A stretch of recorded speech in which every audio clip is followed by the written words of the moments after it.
Welcome to another in our series of Kehillat Israel podcasts. This is a recording of Rabbi Amy Bernstein's weekly Friday morning Torah study.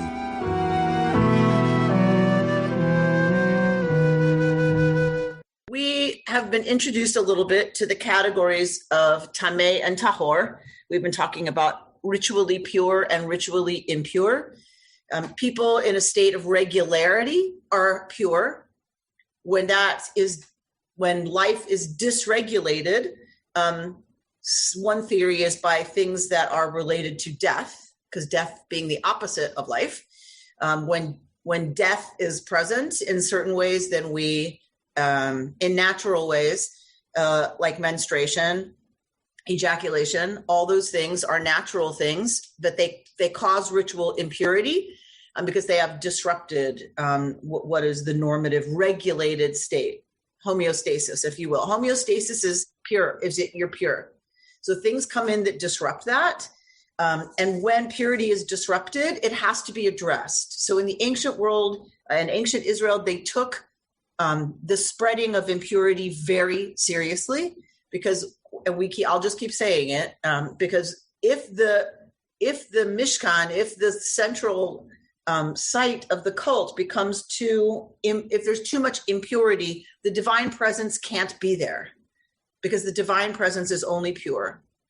So there's this need to keep addressing the impurity of the people.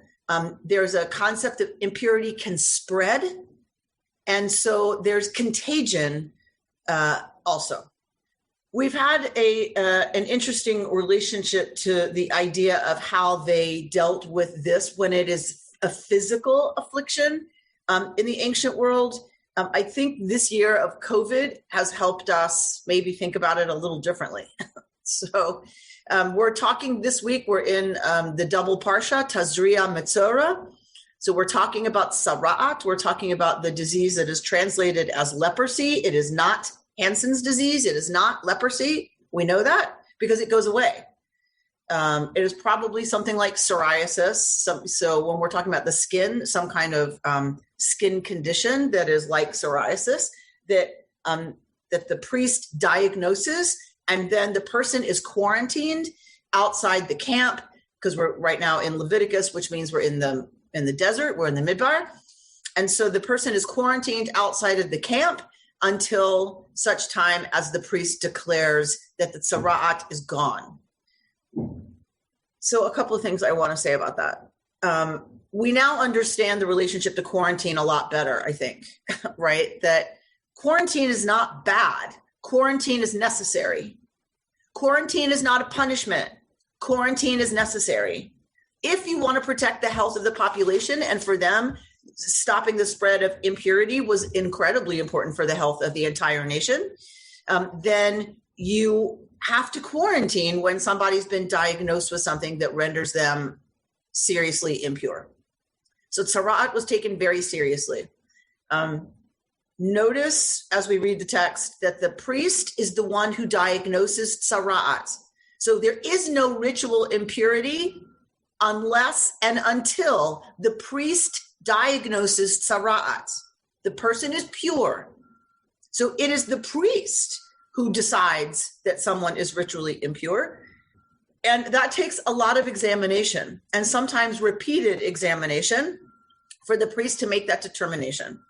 So I want to start from the place because we're always trying to take ourselves out of our ethnocentricity, out of our Western understanding of medicine and the relationship to the patient. I want us to instead put ourselves in the shoes of the ancient Israelites. And again, as you know, I'm using Dr. Tamar Kamiankowski's comments in the Wisdom Commentary collection. She's the one who wrote the commentary on Leviticus. And she says that, and I'm going to read to you a little bit, Leviticus 13 actually undermines popular contemporary attitudes toward diseases and bodily differences.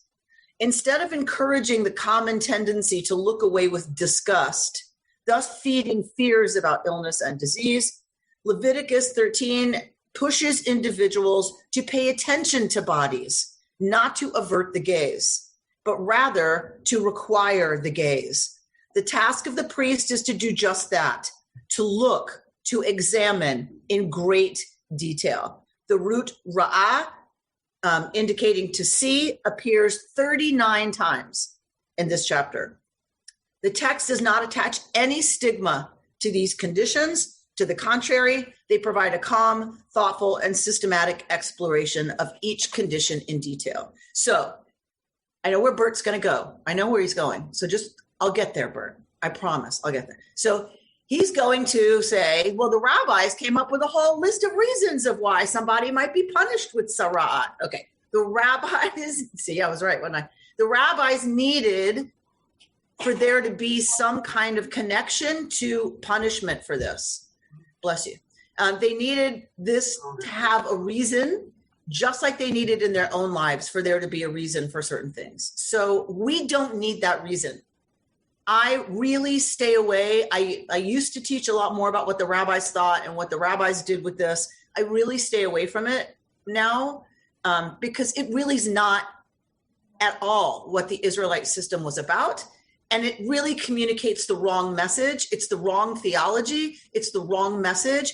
I do like that they blamed tzara'at, very clever wordplay. They blamed it on gossip because I do think that is a serious issue and a serious problem. So I like what sin they picked, but in general, relating this to sin, I just don't find very helpful. The rabbis did. That's fine for them. So what Dr. K. Minkowski is saying is we tend to think of this as an aversion to what we'll call the leper, an aversion to that person and banishing them and looking away from them and turning away from them. And what she's asking us to do is actually see this really differently. That's what we do. We put sick people in hospitals. We don't want to see it. We don't want to smell it. We don't want to be around it. Until recently, we put dying people in the hospital. Until recently, we put older people who were struggling at all away in nursing homes, and we don't want to see it. We don't want to see aging. We don't want to see death. We don't want to see dying.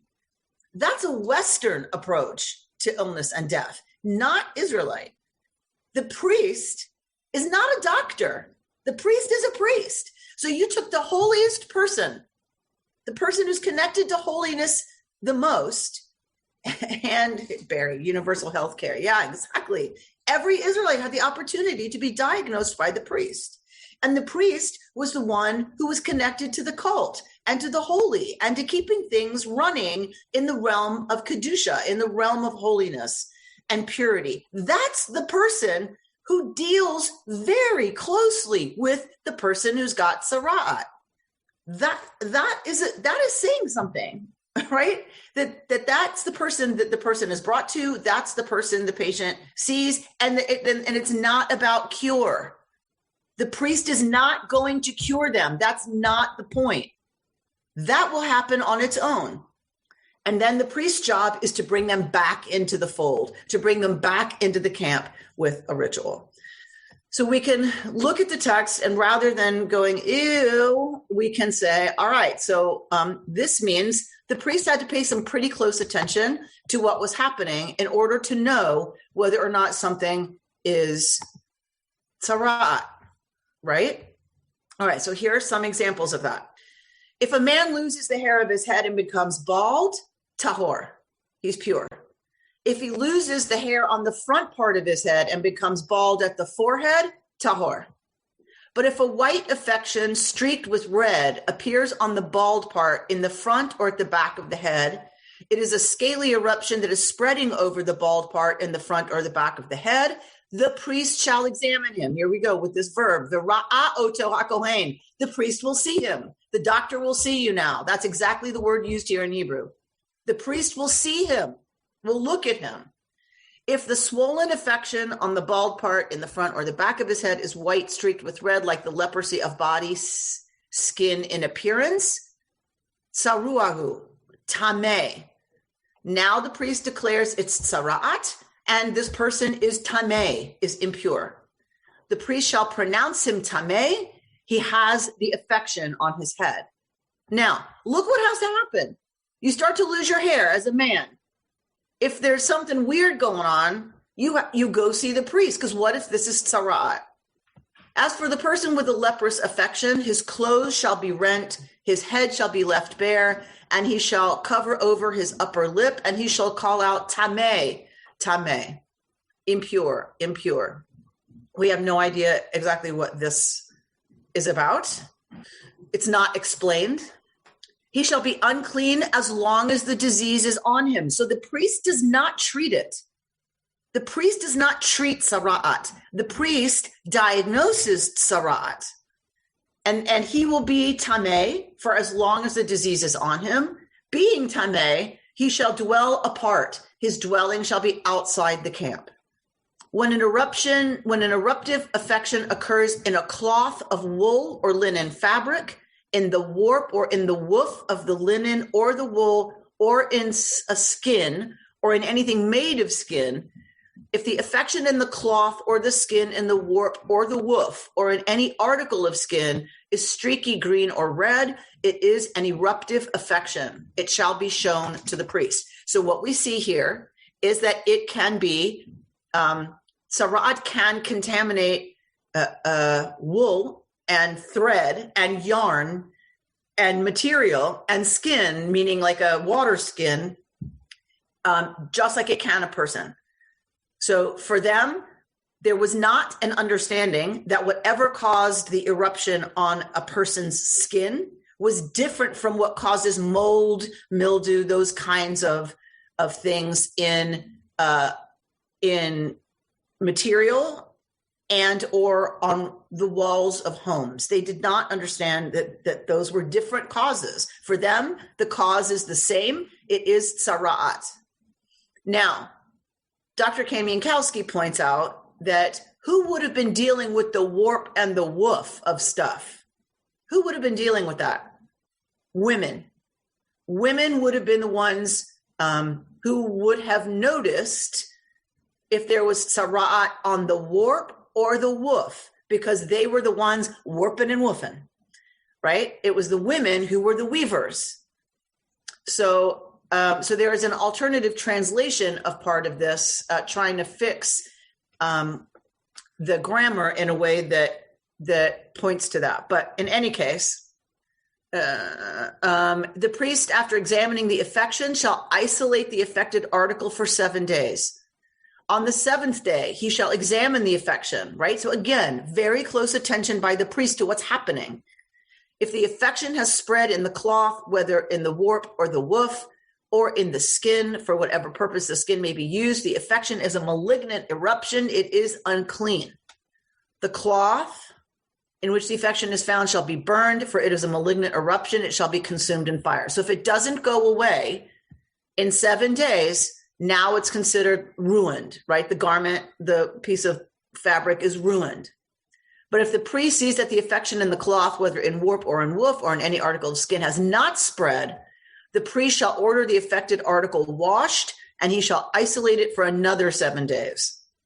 And if after the affected article has been washed, the priest sees that the affection has not changed color and it has not spread, it is unclean. It shall be consumed in fire. It is a fret, whether on its inner side or its outer side.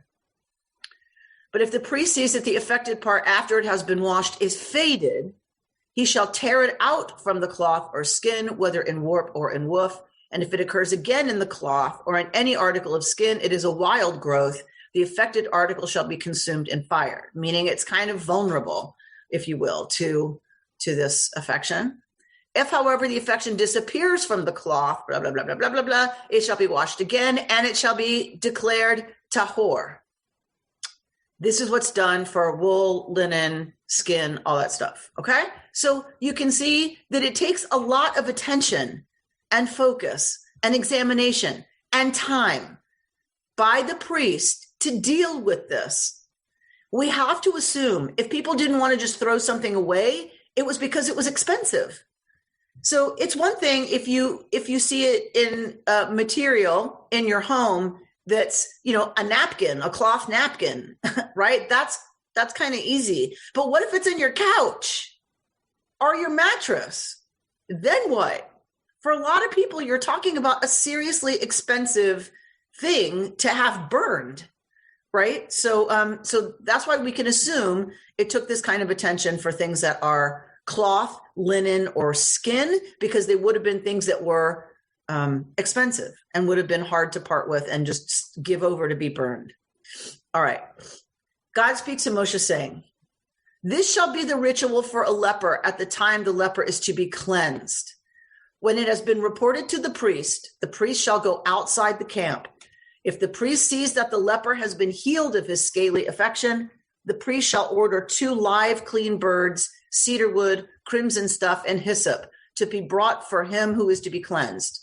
The priest shall order one of the birds slaughtered over fresh water in an earthen vessel, and he shall take the live bird along with the cedar wood, the crimson stuff, and the hyssop, and dip them together with the live bird in the blood of the bird that was slaughtered over the fresh water. He shall then sprinkle it 7 times on he who is to be cleansed of the eruption and cleanse him. And he shall set the live bird free in the open country. The one to be cleansed shall wash his clothes, shave off all his hair, and bathe in water. Then he shall be clean. After that, he may enter the camp, but he must remain outside his tent 7 days. On the 7th day, he shall shave off all his hair of head, beard, and eyebrows. When he has shaved off all his hair, he shall wash his clothes and bathe his body in water. Then he shall be clean." So we have a 3-step process here. This is step 2. On the 8th day, you shall take 2 male lambs without blemish, 1 ewe lamb in its first year without blemish, 3/10 of a measure of choice flour with oil mixed in for a meal offering, and 1 log of oil. These shall be presented before Yud-Heh-Vav-Heh with the man to be cleansed at the entrance of the tent of meeting by the priest who performs the cleansing. And I would translate this person, not man, because women could get it too. So ish, I think here just means human, not particularly a man. But the priest shall take one of the male lambs and offer it with the log of oil as a guilt offering, asham, in case something caused this that the person doesn't know about. And he shall elevate them as an elevation offerings. It's a tnufa before Yud-Heh-Vav-Heh. The lamb shall be slaughtered at the spot in the sacred area where the sin offering and burnt offering are slaughtered. For the asham, like the sin offering, goes to the priest, right? So the priest gets something for all of this time and attention he's been spending, checking on this person and whether or not it's getting better, whether it's getting worse, whether it stayed the same, doing all this stuff. So the priest gets, part of this offering.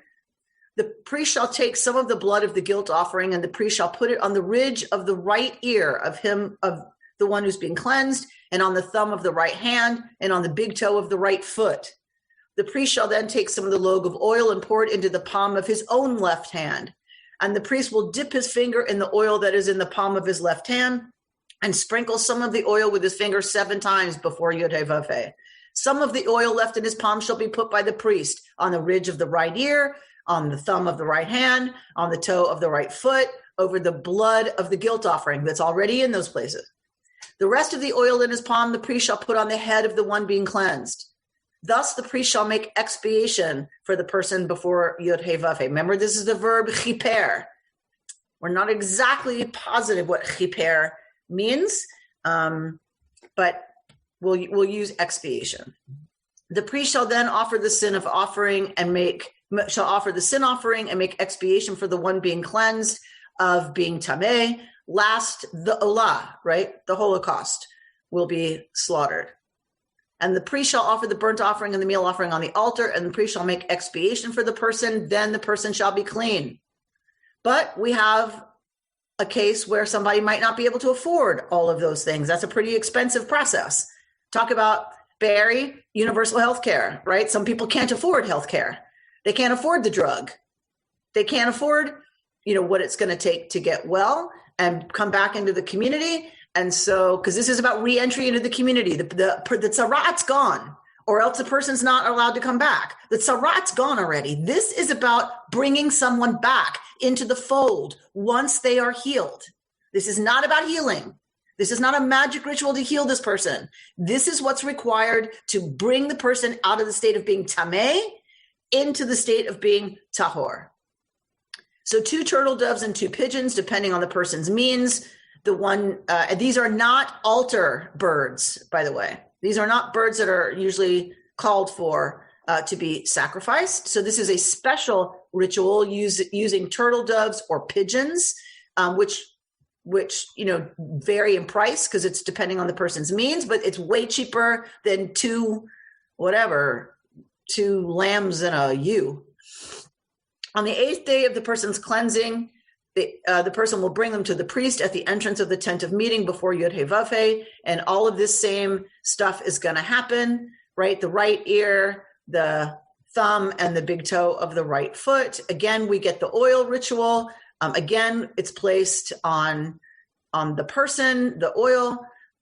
They are hereby, when you enter the land of Canaan, I give you as a possession, and I inflict an eruptive plague upon a house in the land you possess. Now we're going to go into what to do with houses. All right. So I want to look at a couple of things. First of all, y'all have heard me teach this before, many of you, and you've heard my interpretation of some of this. And I'm going to close, as always, with Tirza Firestone's piece, because I always find it super, super powerful, each year in a slightly different way. But I want to look at this language because for the first time I was this year, I read an interpretation of this that is really interesting to me. So the language that's used about this eruption, the language used is nega. So if you look here, what is the priest looking at? The priest, look at verse 3. V'ra'aha kohen et hanega be'or habasar. And the priest will look at the nega, at the blemish, at the bad thing, at the thing that's not normal. However we would talk about that. They're calling it an affection. Well, what else would we use? We might use infection, right? We might use, so think of words that are about something that's not healed and normal. Be'or habasar, in the skin of the flesh. The se'ar, and in the hair. Banega. So this word nega, lavanu mar'eha nega, amuk me'or bisaro nega tsara'atu. So this word nega appears over and over and over and over. And where do we see this word elsewhere in Torah? It turns out there's only one other place where we see nega used. I'm trying to stop sharing. Where do we see nega used? We see it in the 10th plague. We see it in striking down the firstborn children of Israel, of Egypt, before the Israelites leave. So this person, and I have a sheet for you with all this on it. So his name, the person who brought it forward for me, is Rabbi David Foreman. And he draws some interesting parallels. And he says, all right, so that's just a linguistic connection between Tzara'at and the story of the Exodus from Egypt. But what really happened in the Exodus from Egypt? We have this bird ritual where two birds are dealt with. One, and this is part of the ritual. This is not the sacrifices. This is not those birds. This is for everybody. Everybody has to bring two birds. And the priest breaks the neck of one, right? And drains the blood and dips the blood of the second one that's alive in that blood and sets it free to fly away. All right, we're going to talk about that, and you know my interpretation of that, and Tirza Firestone's interpretation of that. Those of you who've learned with me before, we're going to see it again. But so let's hold off on the spiritual meaning of it for a second, and just what he does is very interesting. He says, so one dies and one goes free. They are twins. They are parallel. He said, well, that's exactly what happens in the 10th plague. The firstborn of Egypt. So the firstborn to a family would have been the one to whom the family transmitted all of their knowledge, all of the family story, most of their wealth. All of that would have gone to the firstborn, the one who kind of carries the family's identity, becomes the leader of the family. That whole group of leaders were gone from this nega of the 10th plague. Gone, dead. Egypt's future in some ways died. The baby died. Because he likens it to the fact that we're going to get impurity from childbirth discussed here. So, it's like he says there were two babies in the womb. One died. And what happened to Israel? They go free. They live. Not only do they go free and live, they become a nation. That moment is the birth, not to quote directors here, but that's the birth of a nation. So as Egypt, its generation of who was going to inherit their culture, their familial wealth, all that, they died, and Israel became born as a people, as a nation with a new future. So, and he continues the parallel. He says, and what happens? All of this is poured into what? Water, right? This is poured into water. Hello, like, so what do you think happens? Right? How do the Israelites become born? The waters part. How do the rest of the Egyptians die? In the water. And he says, well, what about blood? There's this blood business. Well, hello. Remember that? How did we put the blood on the doorpost at Pesach? At the story of the Exodus? Mehmet gets it. Mehmet's nodding. How did we do that? Oh yeah, with a bunch of hyssop. You took the hyssop and dipped it in the blood and put it on the doorpost, right? Okay, so I've never before put that all together. There's a lot of parallels between this nega and the nega of leaving Egypt and the nega of what happens to these two nations, to Egypt and to Israel. And again, it's mythology. I'm not talking about history. I'm talking about our sacred mythology. Seems to line those things up. And so, of course, the question would be, well, what's the connection between nega there and nega here? And, I don't know that I completely buy his chiddush, in terms of, where he goes with it, what he deems it, to mean. But I do think there is this element for sure of all the things that were present in the 10th plague story and the leaving of the Israelites from Egypt and the drowning of the Egyptians, the birth of the people Israel as a people. There is something to that. And the fact that all those elements are here too. I'll show you what he says. At face value, can you see my cursor? Yes, at face value, Egypt looks more or less the same now as it did before, but it loses its child leaders. It loses its ability culturally to hold itself together. It is just a fragment of itself now. That night, the nationhood of Israel was born, and the nationhood of Egypt began to collapse. Two entities, as it were, came out of the womb. One entity, the nation of Israel, successfully comes into life.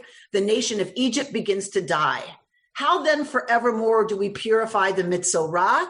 What does it mean to purify the Metzora, the person who has tzaraat? The Metzora is dead, but he's not just dead. He's like a stillborn. He is someone cut off from the community. How do you bring him back in? He has to be reborn. He who was, so to speak, a victim of a failed birth process needs to re-experience a successful birth process. The birth process we all experienced, by which we came to be a nation. When he experiences that, he rejoins us and becomes fully alive. So his connection is that the person has been like someone dead because they've been cut off from the people. They're all alone. They're outside the camp. They're no longer part of the community. So that's the same in the ancient world. That's the same as being dead, because you're toast without the community in the ancient world. Right? We still don't do very well, we're learning, being cut off from everybody else, right? Being alone for too long with our own company or the company of the person we somehow chose to live with. So that state, he's saying, is like being dead, and the person has to be reborn and brought back to life in order to fully thrive again in the community and truly be part of the community. And that means they have to go through the ritual that has the elements of all of the things that were present when we became born as a people. I think that is a really beautiful interpretation, and I'll tell you why. We tend to think of illness as an individual experience. And we, of course, each of us experience illness, brokenness, and I mean physical brokenness, weakness, all those things that make us less than how we function when we are normal, in a state of regularity in terms of our bodies. It is individual, because each of us has to confront death. Each of us has to confront the possibility we may not get better. Each of us has to deal with what it means to hate how that looks.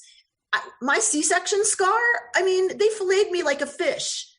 I'm cut from stem to stern, up, down, people. Like, it is nasty. It took me a very long time to live in a body that had been mutilated.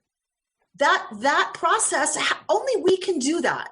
Only we can deal with what it means to confront a changed body, a different body, an aging body, a broken body, right? My hip was not functional. I had to have it taken out and replaced with a fake one, right? So only we can face that and hold that and deal with that. It is an individual and sometimes deeply lonely process, dealing with changes to our bodies, changes to our health, challenges to our health, challenges to our mortality.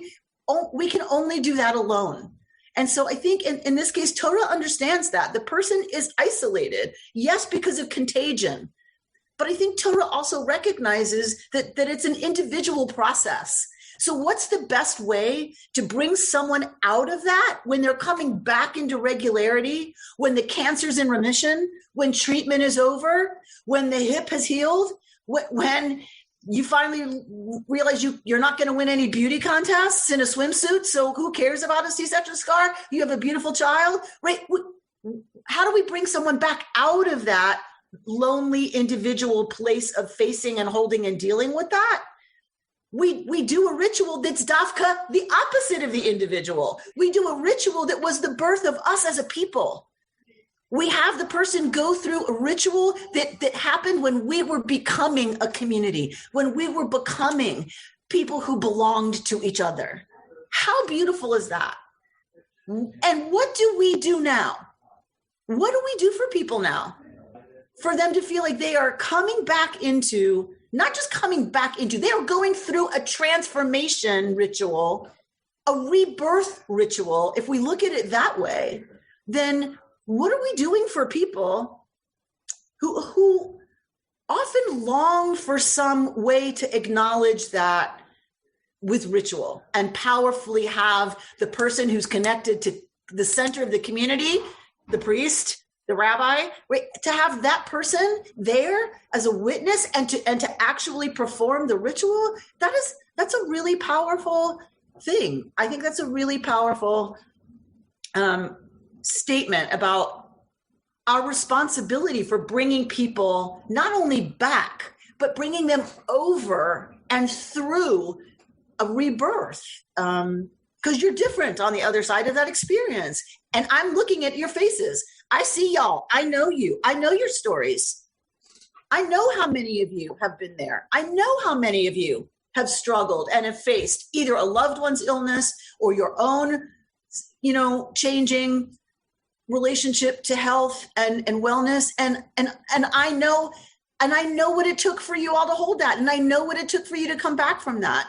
And I feel like Torah really seems to get that we need ways to rebirth and in that sense incorporate all of that into the new person that we are, because we're a new person when we've gone through something like that. And it doesn't happen just once. It happens many times. I'm reading this new book by the guy who wrote Walking the Bible, because my RLI cohort, several of them are reading it and they're loving it. And it's about life transitions. Bruce Field, I think his name is. He wrote Abraham. I don't want to lose my train of thought. So he talks about the fact that this is how we become who we are. It's not the linear. You grow up, you date, you go to college, you get married, you have a baby, you have a career. That is not how we become who we are. We become who we are through major life disruptions. It is what he calls life quakes that make us who we are, that shape the story of our lives that we tell. We don't tell the story of, oh, yeah, I went to high school. Yeah, I got up every day, got on the bus. We don't really tell that story unless we're asked to talk about your elementary school. What do we talk about? We talk about the moments of disruption, the moments when we had to do something else, something different, and we became someone different, not completely different, of course not, but we become different. And that he says is what gives our lives shape, is the disruptions. And I think Tzara'at is an acknowledgement at the biblical level of disruption, and that it was done and handled with great care. And we suck in the West at holding some of these things with great care, right? Somebody loses a child, someone loses, God forbid, a spouse early, young. People don't want to deal with that person. Not only are we not great at dealing with it, but people shun them, right? They don't know how to talk to them. They don't know what to say. And so they go the other direction if they see them in the grocery store. And somebody who's been seriously sick, somebody who you can tell is going through chemo, we are terrible at knowing how to hold that. And Torah says, no, people, that's dafka. That's especially when you need to pay very close attention to each other. You need to care for each other. You need to check.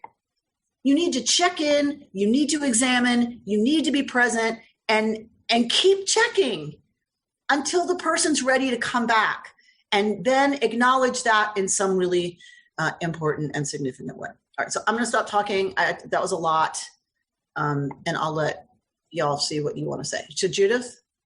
Yes, we have one ritual. It's the only one I can think of when someone has lost a spouse or someone.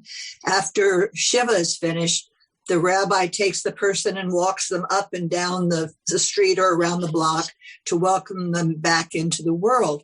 But are there any others? I think mikvah is probably another one. And people are reconstructing mikvah to be that. So, a lot of people, when they finish treatment, they go to mikvah. If they've survived a particular, tragedy or accident, or whatever, they do mikvah. So that's one thing that in our time is becoming. But can we create a ritual that would? I know we do have a ritual now for stillborn babies to grieve for a baby that's lost. But can we create a ritual for people who have been sunk into that abyss and are coming back out of it? I think we need to spend some energy on it. What we do currently, what I like to do, if the person agrees to it, is to bench gomel. So we have a blessing that we say when we escape danger. It used to be that if you took a long journey and you come back from that long journey, because journeys were inherently dangerous, the person was called to Torah the next Shabbos, and they were given an aliyah. And of course, we make a mishaberach during an aliyah, or name a baby during an aliyah. The other thing you can do is the person can bench gomel. So they're given an aliyah, and then they say this blessing that they realize that good has been bestowed on them. And the response of the community is, yes, good has been bestowed on you, so may it be, continue to be bestowed on you. Mm-hmm. And it's a way to ignite. You don't have to say what it is you escaped, but it's a way for the person publicly to acknowledge there has been some kind of disruption and they have come out of it okay. And it's still it's a very powerful ritual. People don't know about it, so people don't request it a lot. But I offer it to people, and we bench gomel. So we don't do it as part of an aliyah because we don't have a communal KI Shabbat morning service, but we do it Friday night and have someone bench gomel in front of the open ark on a Friday night, which I think is just as powerful. Aliyah used to be the way people connected, but I think things get reconstructed all the time. So are we doing enough? Are we doing enough? I don't think so. It's just me. I don't think so. But I will say, I think KI is a wonderful example of why it's better to be part of a community in our society than not, because we do a pretty good job of checking in with each other when we know somebody's struggling. We know somebody's ill. We know somebody's lost someone. I do think this community is good at calling, or dropping a note or dropping dinner off or checking it. I think, and it makes a huge difference. And I can tell you that because the people come tell me. They don't know who to tell from Kin Caring always. They don't know who to tell. Thank you. So they tell me. So I hear it all the time, how much it meant to people that they are part of this community and that they felt seen, that they felt held, that they felt acknowledged in a way that they know is not happening for people who are not part of intentional communities like this one. So in that sense, I am proud. I'm so proud, of what we've built here. David? Amy? Oh. Amy. David, then Bob? Amy, I guess this has been a wonderful session, but somehow to me, I think all of us have lived in Zoom hell for the last year. And I really think that coming back to having a live session is going to be that moment of expiation when we emerge out of this and into the world that's sort of regular, and so that's what I'm looking forward to. Yeah, me too. So know that we're beginning Friday nights now. Starting May 1, we will now be having in-person services on Friday night. We have a limit given our space. We have to, this is not us. This is the city, the county. We have to follow regulations or we will be shut down.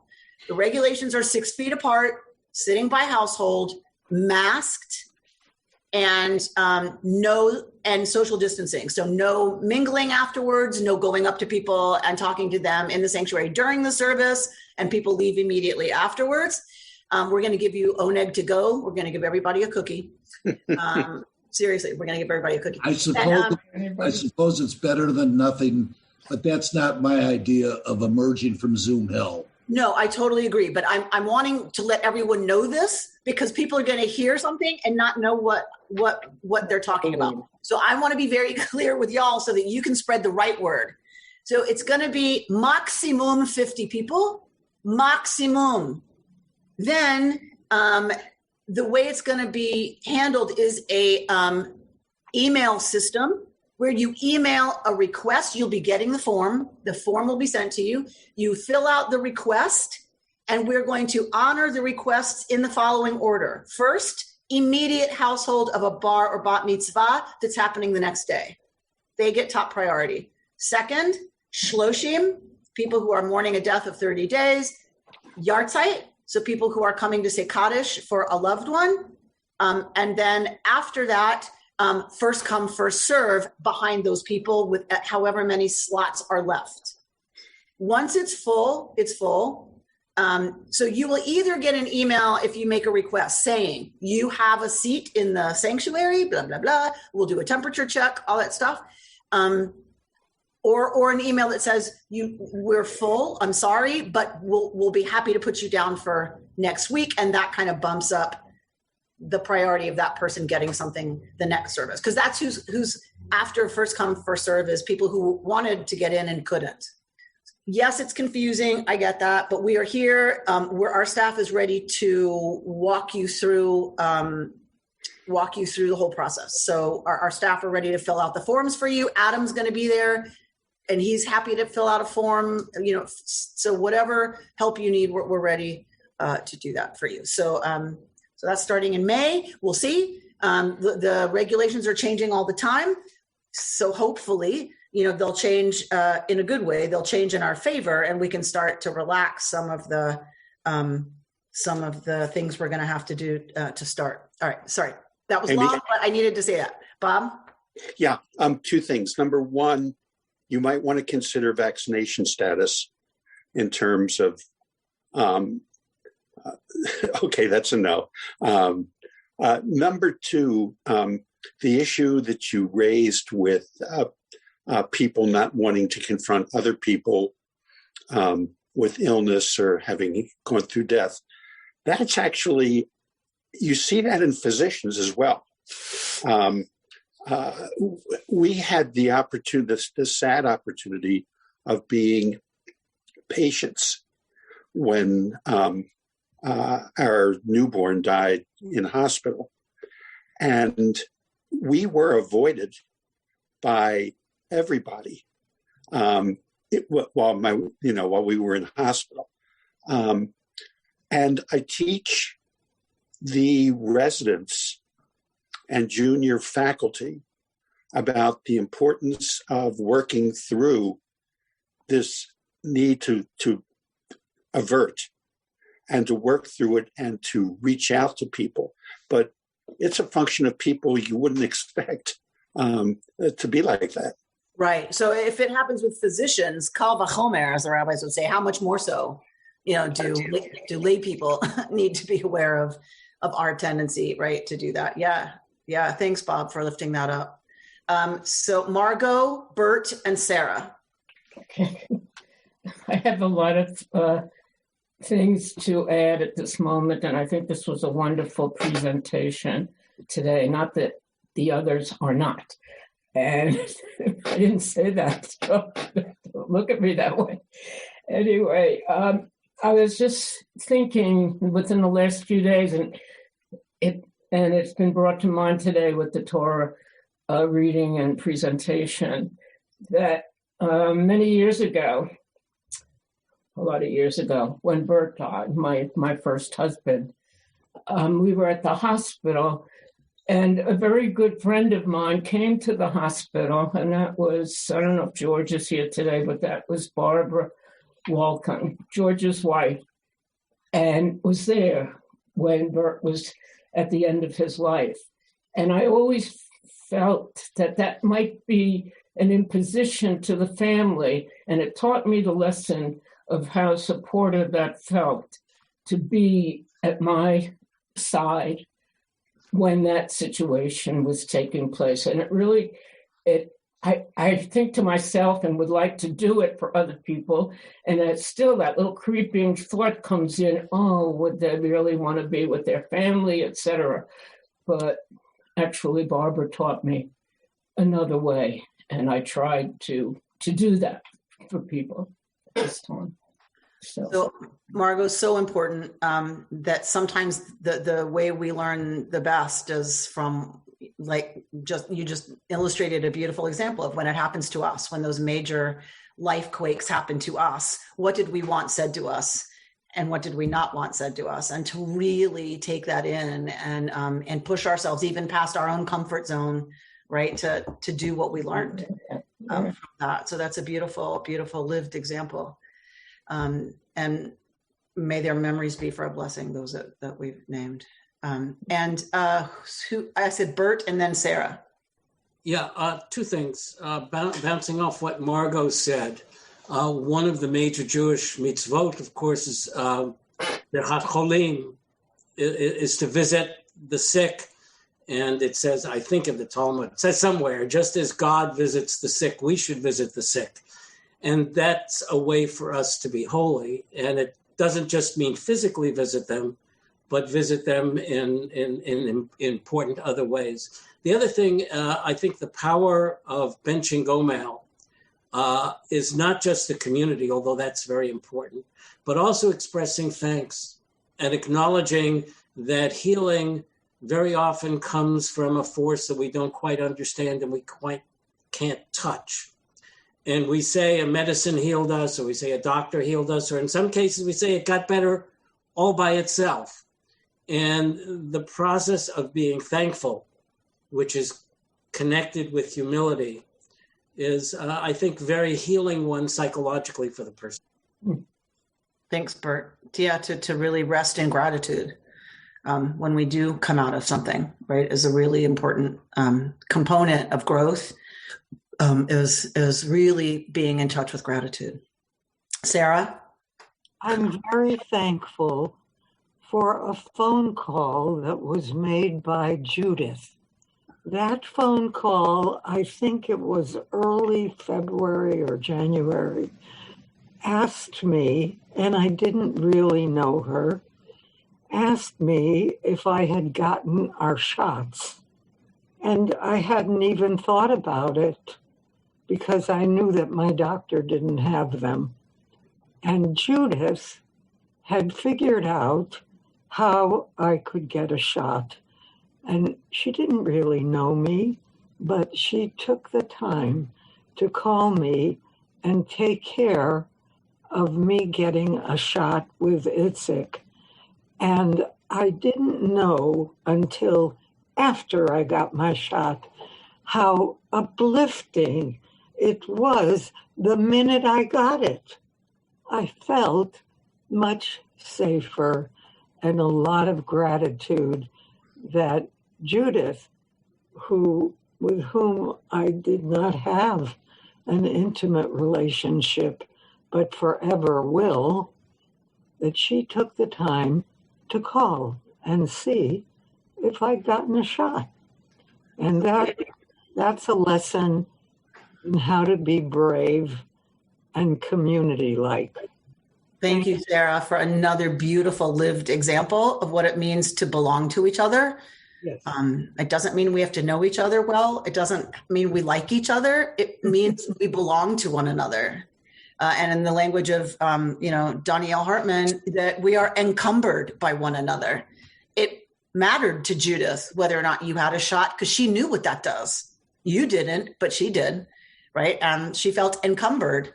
And he uses that in a good way, that we choose to be encumbered by one another, that she wasn't going to rest because it was going to bug her. She's encumbered by our seniors who might not have known how to figure out the system to get a shot. And that encumbrance is what gives our life shape and meaning.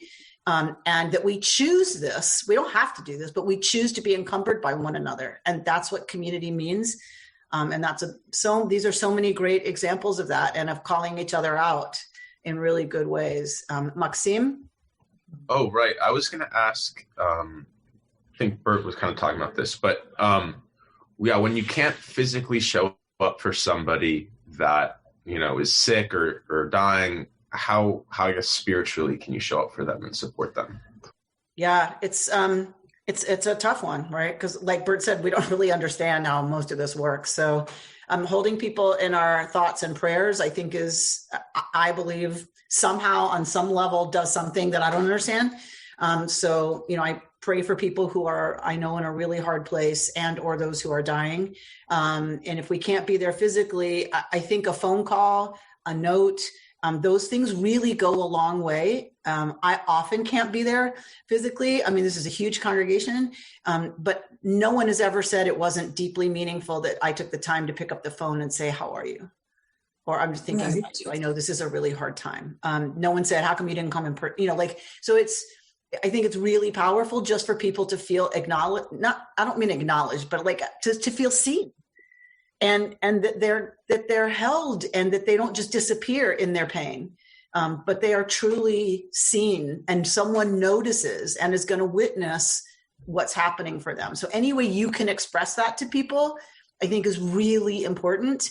And like I said, praying for holding people when I'm in a state of meditation or prayer or Friday night, those moments in front of the ark with the bar bat mitzvah, I hold a lot of people with me in those moments, that I'm carrying with me, because I think there's something that we don't understand, but it not only, hopefully it shifts something positive their way, or supportive their way.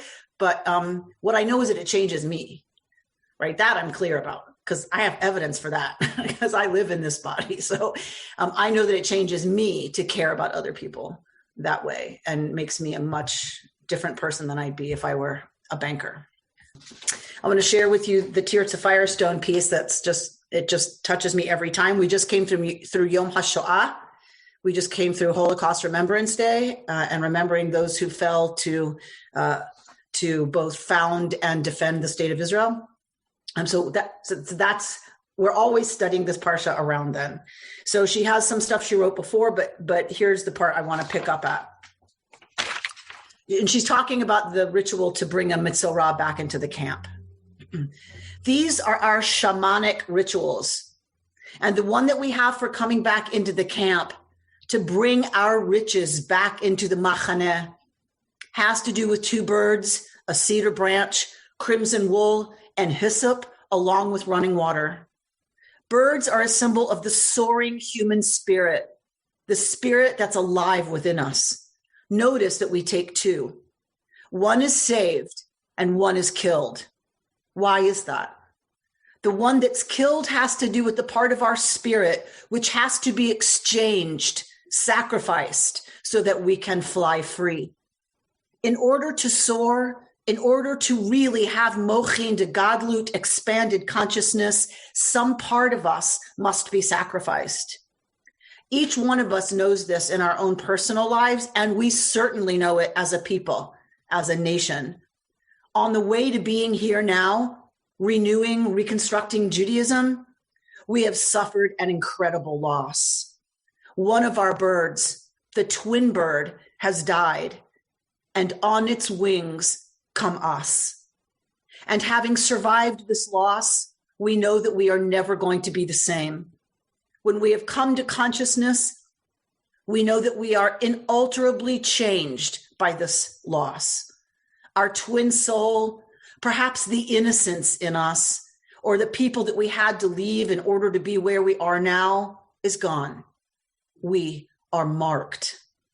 And so the Torah tells us in its deep wisdom that our wings are dipped in the blood of our twin soul. That blood is on our wings as we soar. But we do soar, and we're lifted off into the fields to fly freely. You've been listening to Rabbi Amy Bernstein's Friday morning Torah study from Kehillat Israel in Pacific Palisades, California. For more information, go to our website, www.ourki.org.